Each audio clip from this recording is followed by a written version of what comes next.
So I told you yesterday, hey, first grade, sorry, didn't even think to greet you. I told you yesterday that chapter 13 is called Good Progress, and that this is always the hardest chapter for me to read because it's just a lot of reading how Charlotte makes her letters, which is interesting. It's more interesting to look at it and read it in the book than it is to read it out loud because it's tricky. So I took a big drink of water, and I think I can make it through. All right. So forgive me if you're following along because I know some of my students are at home, and forgive me if I make some mistakes as we go through this. Even teachers make mistakes in their reading sometimes. Far into the night, while the other creatures slept, Charlotte worked on her web. First she ripped out a few of the orb lines near the center. She left the radial lines alone as they were needed for support. As she worked, her 8 legs were a great help to her. So were her teeth. She loved to weave, and she was an expert at it. When she was finished ripping things out, her web looked something like this. A spider can produce several kinds of thread. She uses a dry, tough thread for foundation lines, and she uses a sticky thread for snare lines, the ones that catch and hold insects. Charlotte decided to use her dry thread for writing the new message. If I write the word terrific with sticky thread, she thought, every bug that comes along will get stuck in it and spoil the effect. Now, let's see. The first letter is T. Charlotte climbed up to a point at the top of the left-hand side of the web. Swinging her spinnerets into position, she attached her thread and then dropped down. As she dropped, her spinning tubes went into action, and she let out thread. At the bottom, she attached the thread. This formed the upright part of the letter T. Charlotte was not satisfied, however. She climbed up and made another attachment right next to the first. Then she carried the line down so that she had a double line instead of a single line. It will show up better if I make the whole thing with double lines. She climbed back up and moved over about an inch to the left, touched her spinnerets to the web, and then carried a line across to the right, forming the top of the T. She repeated this, making it double. Her 8 legs were very busy helping. Now for the E. Charlotte got so interested in her work, she began to talk to herself, as though to cheer herself on. If you had been sitting quietly in the barn cellar that evening, you would have heard something like this. Now for the R. Up we go. Attach, descend, pay out line. Whoa, attach, good, up you go. Repeat, attach, descend, pay out line. Whoa, girl, steady now. Attach, climb, attach. Over to the right. Pay out line, attach. Now right and down and swing that loop and around. Now into the left. Attach, climb, repeat. Okay. Easy, keep those lines together. Now then, out and down for the leg of the R. Pay out line. Whoa. Attach, ascend, repeat. Good girl. I made it. And so talking to herself, the spider worked at her difficult task. When it was completed, she felt hungry. She ate a small bug which she'd been saving, and then she slept. Next morning Wilbur arose and stood beneath the web. He breathed the morning air into his lungs. Drops of dew catching the sun made the web stand out clearly. When Lurvy arrived with breakfast, there was the handsome pig, and over him, woven neatly in block letters, was the word terrific. Another miracle. Lurvy rushed and called Mr. Zuckerman. Mr. Zuckerman rushed and called Mrs. Zuckerman. Mrs. Zuckerman ran to the phone and called the Arables. The Arables climbed into their truck and hurried over. Everybody stood at the pig pen and stared at the web and read the word over and over, while Wilbur, who really felt terrific, stood quietly swelling out his chest and swinging his snout from side to side. Terrific, breathed Zuckerman, in joyful admiration. Edith, you better phone the reporter on the Weekly Chronicle to tell him what has happened. He'll want to know about this. He may want to bring a photographer. There isn't a pig in the whole state that is as terrific as our pig. The news spread. People who had journeyed to see Wilbur when he was some pig came back again to see him now that he was terrific. That afternoon, when Mr. Zuckerman went to milk the cows and clean out the tie-ups, he was still thinking about what a wondrous pig he owned. Lurvy, he called, this is to be no more cow manure thrown down into the pig pen. I have a terrific pig. I want that pig to have clean, bright straw every day for his bedding. Understand? Yes, sir, said Lurvy. Furthermore, said Mr. Zuckerman, I want you to start building a crate for Wilbur. I've decided to take the pig to the county fair on September 6th. Make that crate large and paint it green with gold letters. What will the letters say? Asked Lurvy. They should say, Zuckerman's Famous Pig. Lurvy picked up a pitchfork and walked away to get some clean straw. Having such an important pig was going to be plenty of extra work. He could see that. Below the apple orchard at the end of a path was the dump where Mr. Zuckerman threw all sorts of trash and stuff that nobody wanted anymore.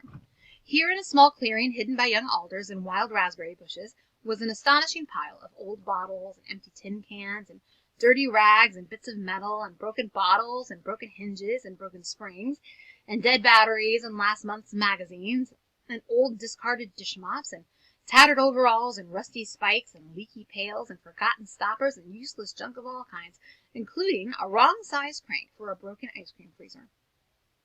Back in the day, you didn't just go buy ice cream. You had a pail and you had to crank it yourself. I know this because I'm from back in the day. Templeton knew the dump and liked it. There were good hiding places there, excellent cover for a rat, and there was usually a tin can with food still clinging to the inside. Templeton was down there now, rummaging around. When he returned to the barn, he carried in his mouth an advertisement he had torn from a crumpled magazine. "How's this?" he asked, showing the ad to Charlotte. "It says crunchy. Crunchy would be a good word to write in your web." "Just the wrong idea," replied Charlotte.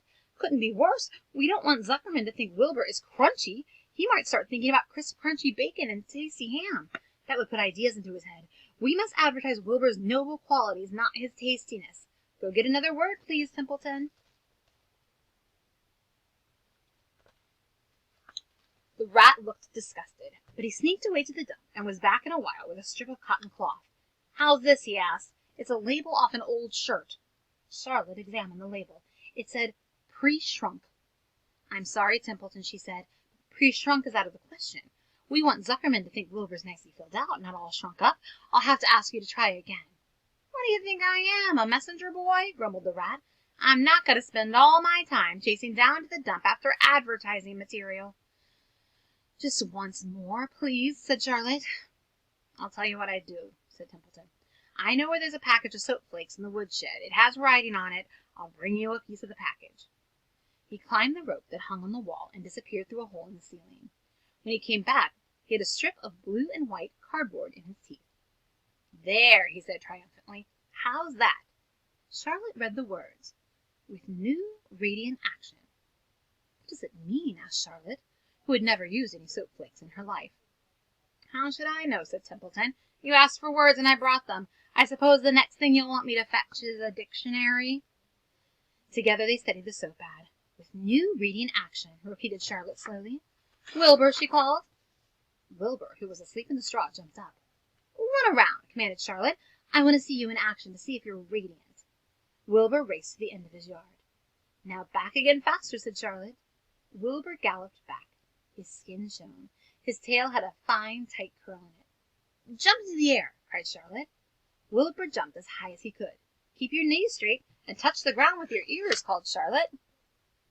"Oh, there's Wilbur, being radiant." Wilbur obeyed. "Do a backflip with a half twist in it," cried Charlotte. Wilbur went over backwards, rioting and twisting as he went. "Okay, Wilbur," said Charlotte. "You can go back to sleep now. Okay, Templeton, the soap will do, I guess." "I'm not sure Wilbur's action is exactly radiant, but it's interesting." "Actually," said Wilbur, "I feel radiant." "Do you?" said Charlotte, looking at him with affection. "Well, you're a good little pig, and radiant you shall be. I'm in this thing pretty deep now. I might as well go the limit." Tired from his romp, Wilbur lay down in the clean straw. He closed his eyes. The straw seemed scratchy, not as comfortable as the cow manure, which was always delightfully soft to lie in. So he pushed the straw to one side and stretched out in the manure. Wilbur sighed. It had been a busy day, his first day of being terrific. Dozens of people had visited his yard during the afternoon, and he had to stand and pose looking as terrific as he could. Now he was tired. Fern had arrived and seated herself quietly on her stool in the corner. "Tell me a story, Charlotte," said Wilbur, as he lay waiting for sleep to come. "Tell me a story." So Charlotte, although she too was tired, did what Wilbur wanted. "Once upon a time," she began, "I had a beautiful cousin who managed to build her web across a small stream. One day a tiny fish leaped into the air and got tangled in the web. My cousin was very much surprised, of course. The fish was thrashing wildly. My cousin hardly dared tackle it, but she did. She swooped down and threw great masses of wrapping material around the fish and fought bravely to capture it."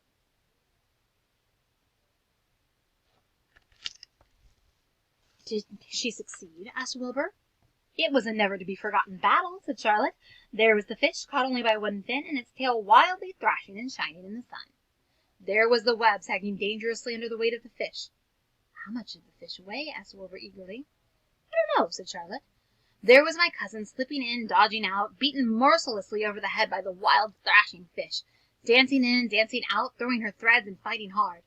First she threw a left around the tail, and the fish lashed back. Then a left to the tail and a right to the midsection. The fish lashed back. Then she dodged to one side and threw a right and another right to the fin, then a hard left to the head while the web swayed and stretched. Then what happened? Asked Wilbur. Nothing, said Charlotte. The fish lost the fight. My cousin wrapped it up so tight it couldn't budge. Well, then what happened? Asked Wilbur. Nothing, said Charlotte. My cousin kept the fish for a while, and then when she got good and ready, she ate it. Tell me another story, begged Wilbur. So Charlotte told him about another cousin of hers, who was an aeronaut. What's an aeronaut? Asked Wilbur. A balloonist, said Charlotte. My cousin used to stand on her head and let out enough thread to form a balloon. Then she'd let go and be lifted into the air and carried upward on the warm wind. Is that true? Asked Wilbur. Or are you just making it up? It's true, replied Charlotte. I have some very remarkable cousins. And now, Wilbur, it's time for you to sleep. Sing something, begged Wilbur, closing his eyes. So Charlotte sang a lullaby while crickets chirped in the grass and the barn grew dark. This was the song she sang. Sleep, sleep, my love, my only, deep, deep in the dung and the dark. Be not afraid and be not lonely. This is the hour when frogs and thrushes praise the world from the woods and the rushes. Rest from care, my one and only, deep in the dung and the dark. Wilbur was already asleep. When the song ended, Fern got up and went home. All right, guys, so our next chapter is going to be chapter 14, Dr. Dorian. Fern's mother starts to worry about all the time she's spending in the barn and the way she's talking about the animals there, and so she wants to take Fern to the pediatrician to ask him if he's concerned about all of these things that Fern is reporting. All right, guys, I'll see you tomorrow.